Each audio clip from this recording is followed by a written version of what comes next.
قرآن کے حوالے سے ہے اور اس اعتبار سے ہے کہ یہ قرآن آج بھی حضور کا معجزہ ہماری نگاہوں کے سامنے موجود ہے۔ معزز حاضرین و سامعین، اللہ رب العزت نے حضرت موسیٰ علیہ السلام کو معجزے دیے، حضرت عیسیٰ علیہ السلام کو معجزے عطا کیے۔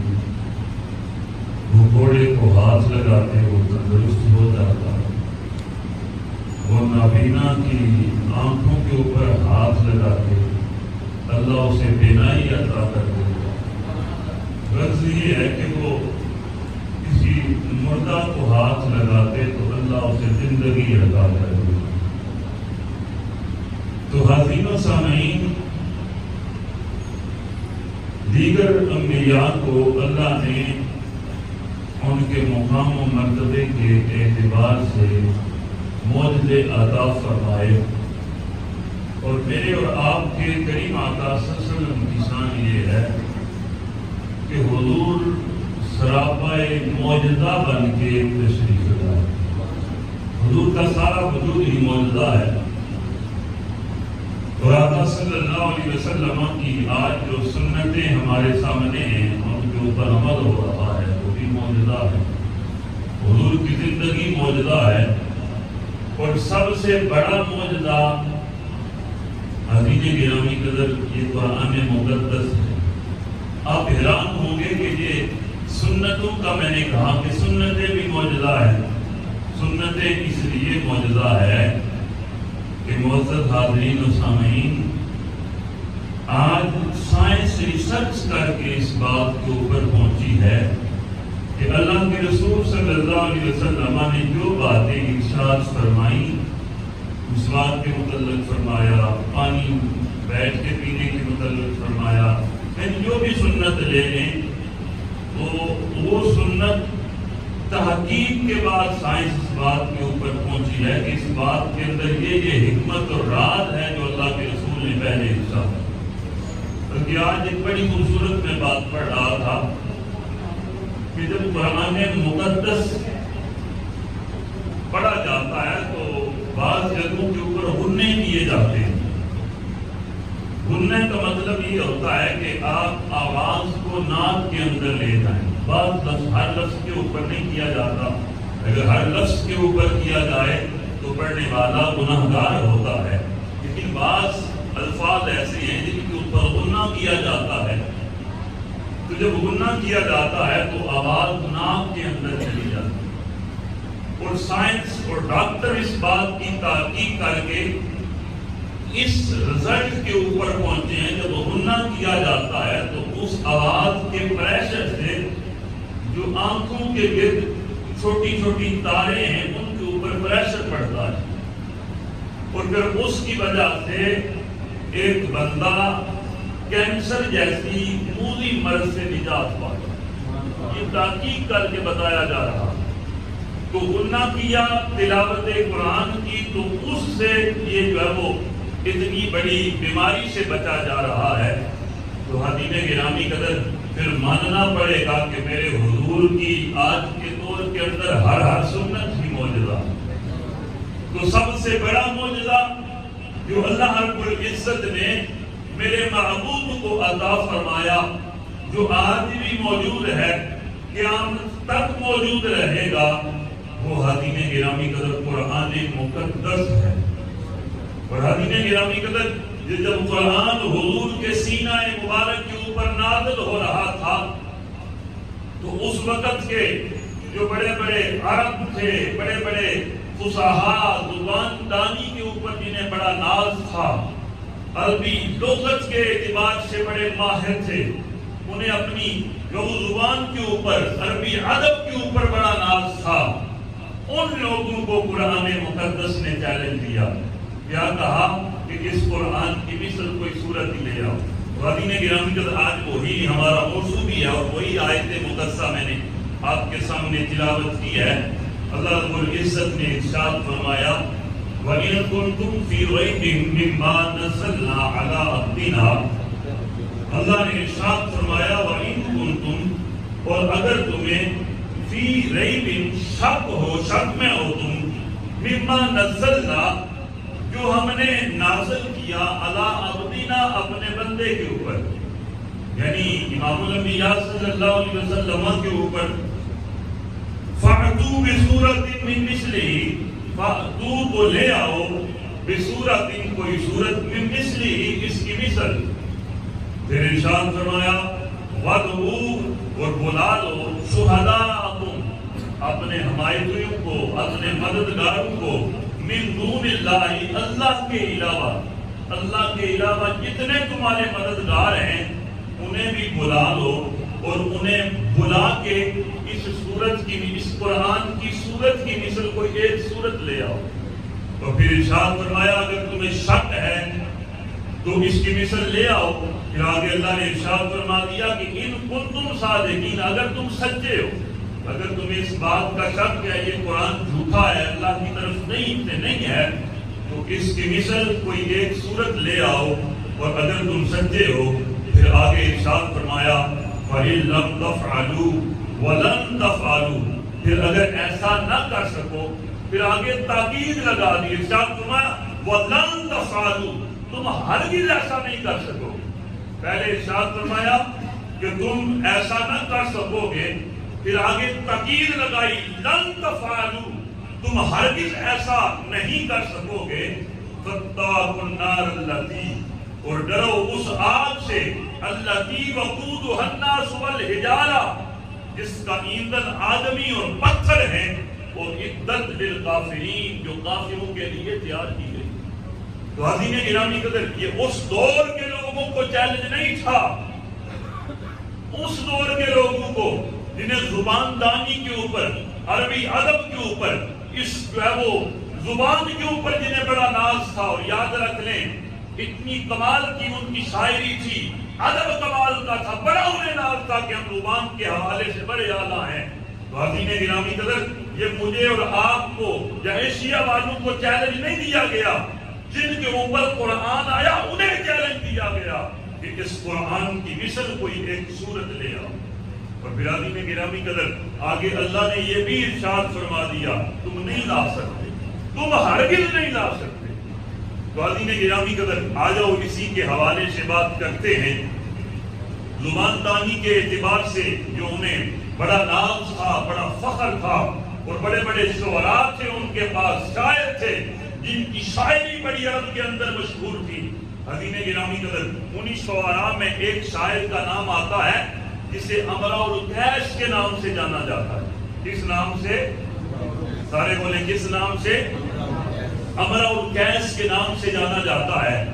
یہ اتنا عظیم شاعر تھا، اور اتنا اسے عربی عبارت کے اوپر عبور حاصل تھا، اتنی اللہ نے اسے ذہانت عطا کر رکھی تھی کہ جس طرح ہم گفتگو کرتے ہیں یہ گفتگو کرتے ہوئے شعر بولا کرتا، اتنا بڑا شاعر تھا۔ اور پھر عرب کہتے تھے کہ اگر امرا القیس کچھ بولے، کوئی شاعری کے الفاظ اپنے منہ سے نکالے، تو اس کی شاعری فوراً لکھ لیا کرو، جب وہ کھجور کے پتوں کے اوپر لکھ لیا کرو، چمڑا میسر آ جائے اس کے اوپر لکھ لیا کرو، ہڈیاں میسر آ جائیں ان کے اوپر لکھ لیا کرو۔ اگر یہ تینوں چیزیں میسر نہ آئے تو تلوار کی نوک سے اے مردان عرب امرا القیس کی شاعری اپنے سینوں کے اوپر لکھ لیا۔ اتنا بڑا شاعر، اتنا بلاغت شاعر کہ جس کی شاعری اتنی مشہور ہے کہ اس شعر کو بھی ضائع نہیں کیا جاتا، اسے سینوں کے اوپر لکھ دیا جاتا۔ تو ایسے لوگوں کو قرآن چیلنج دے رہا ہے۔ جب یہ چیلنج ہوا تو پھر سارے سرداران مکہ جو کافروں کے سردار تھے اکٹھے ہوئے، اور اکٹھے ہو کے سارے امرا القیس کے پاس آئے۔ اسے آپ نے کہا تو بڑا عظیم شاعر ہے، تیری شاعری بڑی مشہور ہے، تو بلاغہ عربی ادب رکھتا ہے، ہمیں تیرے اوپر بڑا فخر ہے، بڑا ناز ہے، تو ذہانت کے اعتبار سے بڑا اعلیٰ ہے، ہم تیرے اوپر اپنی ساری امیدیں باندھ کے آئے، پوری آس امید کے ساتھ آئے ہیں کہ اور تو کوئی بھی ایسا کام نہیں کر سکتا کہ قرآن کی مثل کوئی صورت لے آئے یا آیت لے آئے، ہمیں تیرے اوپر امید ہے کہ تو قرآن کی مثل کوئی نہ کوئی صورت لے کے آئے۔ اب حاضرین گرامی قدر، امراء القیس نے کہا اگر تم امیدیں باندھ کے آئی گئے ہو تو پھر میں ایسا کرتا ہوں، ضرور کوشش کرتا ہوں، ضرور جستجو کرتا ہوں۔ میں کہہ چکا ہوں کہ ایسا شاعر تھا، جس طرح ہم بات کرتے ہیں وہ باتوں کے اندر شاعری اپنی بیان کرتا تھا، جس کی گفتگو ہی شاعری تھی۔ اب حاضرین گرامی قدر، اس نے کہا ٹھیک ہے میں صورت بناؤں گا، لیکن جو قرآن مقدس حضور علیہ الصلوۃ والسلام کے سینہ مبارک کے اوپر نازل ہوا ہے، اس قرآن مقدس کی کوئی ایک صورت مجھے دی جائے جو ایک ہی وزن کے اوپر ہو۔ اب حاضرین گرامی قدر، اسے ایک صورت دی گئی، اور وہ صورت کون سی تھی؟ اِنَّا أَعْطَيْنَاكَ الْكَوْثَرَ فَصَلِّ لِرَبِّكَ وَانْحَرْ إِنَّ شَانِئَكَ هُوَ الْأَبْتَرُ۔ اب اس کی 3 آیات ہیں، اور تینوں آیتیں ہی ایک وزن کے اوپر ہیں، ایک طرح کے الفاظ ہیں، ایک وزن کے اوپر ہیں۔ اب اسے یہ 3 آیات دی گئی اور سورۃ الکوثر دی گئی، تو اس نے کہا ٹھیک ہے یہ سورت میں اب لے لیتا ہوں، مجھے طرح چھوڑ دیا جائے، میں کسی غار کے اندر پہاڑوں کی طرف جاؤں گا، کسی غار کے اندر جاؤں گا، اور اس غار کے اندر بیٹھ کے پوری غور و فکر کروں گا، تفکر کروں گا، اور تفکر کرنے کے بعد جو ہے وہ پھر کوئی ایک صورت بناؤں گا اور بنا کے تمہارے سامنے پیش کروں گا۔ کافر خوش ہوئے کہ ابھی صورت بنے گی۔ امراء القیس غار کے اندر چلا گیا، اس کے کھانے پینے کا سارا اہتمام غار کے اندر کر دیا گیا، جو وہ مانگتا اسے دیا جاتا، جو وہ سوال کرتا اسے عطا کیا جاتا، کیونکہ ان کی امیدیں ساری امراء القیس کے اوپر تھی۔ حاضرین گرامی قدر، 1 دن گزرا، 2 دن گزرے، 10 دن گزرے، کافی دن گزرنے کے بعد امراء القیس اس غار سے نکلتا ہے۔ کافر خوش ہیں کہ آج کوئی نہ کوئی صورت بن گئی ہوگی، کوئی نہ کوئی حل نکال کے امراء القیس لایا ہوگا۔ اب حاضرین گرامی قدر، کافر تو خوش تھے، لیکن امراء القیس کی گردن جھکی ہوئی ہے، اور جھکی ہوئی گردن سے ان کافروں کو کہتا ہے اے میرے دوستوں سن لو، جو کلام پاک محمد عربی صلی اللہ علیہ وسلم لے کے آئے ہیں وہ کلام کسی بشر کا ہو ہی نہیں سکتا، وہ کلام کسی بشر کا ہو نہیں سکتا۔ وہ شاعر جسے اپنی شاعری کے اوپر ناز ہو اور عربی ادب کا ماہر ہو، حاضرین گرامی قدر، وہ اپنے ہاتھ کھڑے کر جاتا ہے کہ اس قرآن کی مثل میں ایک صورت بھی نہیں بنا سکتا۔ اور حاضرین گرامی قدر، وہ بنا کیسے سکتا؟ پہلے تو قرآن نے چیلنج دیا، اور چیلنج دینے کے بعد اللہ رب العزت نے خود ہی ارشاد فرما دیا وَإِن لَمْ تَفْعَلُوا، پھر اگر ایسا نہ کر سکو، ارشاد فرمایا وَلَن تَفْعَلُوا، تم ہرگز ایسا، پہلے فرمایا تم نہ کر سکو، پھر ارشاد فرمایا تم ہرگز ایسا نہیں کر سکو گے، فَاتَّقُوا النَّارَ الَّتِي، پھر ڈرو اس آگ سے، الَّتِي وَقُودُهَا النَّاسُ وَالْحِجَارَةُ، جس آگ کا ایندھن آدمی اور پتھر ہے۔ اور حاضرین گرامی قدر، اللہ ارشاد فرما رہا ہو اعدت للکافرین، ہم نے اس آگ کو کافروں کے لیے تیار کیا۔ اور حاضرین گرامی قدر، یاد رکھ لیں قرآن کا انکار کرنے والوں کے لیے یہ اعلان ہے، اور جو قرآن کا انکار کرے وہ کون ہوتا ہے؟ بولیں، وہ کافر ہو جاتا ہے، دائرہ اسلام سے خارج ہو جاتا ہے۔ تو اللہ ارشاد فرما رہا ہے ہم نے اس آگ کو کافروں کے لیے تیار کیا ہے۔ پھر یاد رکھ لیں قرآن مقدس کا یہ اصول ہے، جہاں جہاں جہنم کی بات کی جاتی ہے اس کے ساتھ جنت کی بھی بات کی جاتی ہے۔ آگے اللہ رب العزت نے ارشاد فرمایا وَبَشِّرِ الَّذِينَ آمَنُوا، اور بشارت دو ان لوگوں کو آمنو جو ایمان لائے۔ اور کیونکہ بات قرآن کی ہو رہی ہے تو مراد یہ ہے کہ جو قرآن کے اوپر ایمان لائے، میرے نبی کی سیرت کے اوپر ایمان لائے، میرے نبی کا کلمہ پڑھ لیا، راہ راست کے اوپر آ گئے، بشر الذین، ان لوگوں کو بشارت دے دو آمنو جو ایمان لائے۔ پھر آگے ارشاد فرمایا وعملوا الصالحات، اور انہوں نے نیک عمل کیے، خوبصورت عمل کیے، ان لہم جنات تجری من تحتها الانہار، کہ یقیناً ان کے لیے باغات ہیں، تجری من تحتها الانہار، تجری بہ رہے ہیں، من تحتها جس کے نیچے الانہار نہریں۔ پھر آگے اللہ ارشاد فرماتا ہے کلما رزقوا منها من ثمرۃ رزقا لکم رزقا، اللہ ارشاد فرما رہا ہے کہ جب بھی روزی کو انہیں کھلایا جاتا ہے، منہا اس سے، من ثمرۃ پھل کھلائے جاتے ہیں، رزقن یا انہیں رزق دیا جاتا ہے تو کیا کہتے ہیں آگے سے؟ کہتے ہیں قالو ھذا الذی، یہ تو وہی ہے رزقنا جو اللہ نے دیا ہمیں من قبل، اس سے پہلے، یعنی یہ تو وہی رزق ہے جو اللہ رب العزت نے اس سے پہلے ہمیں عطا فرمایا. وَأُوتُوا بِهِ مُتَشَابِهًا، یا اس سے ملتا ہوا ملتا جلتا عطا فرمایا. پھر آگے عرض کر اللہ ارشاد فرماتا ہے وَلَهُمْ فِيهَا أَزْوَاجٌ مُطَهَّرَةٌ، اور ان لوگوں کے لیے پاکیزہ بیویاں ہیں. وَهُمْ فِيهَا خَالِدُونَ، اور وہ اس کے اندر ہمیشہ رہیں گے. وادی گرامی قدر سب سے پہلی بات کی گئی کافروں کی، جنہوں نے قرآن مقدس کا انکار کیا، اس قرآن کو قبول نہ کیا، شک کے اندر پڑ گئے. اللہ ارشاد فرما رہا ہے وَعِدَّتْ لِلْكَافِرِينَ، کہ میں نے جو جہنم ہے وہ کافروں کے لیے تیار کر رکھی ہے.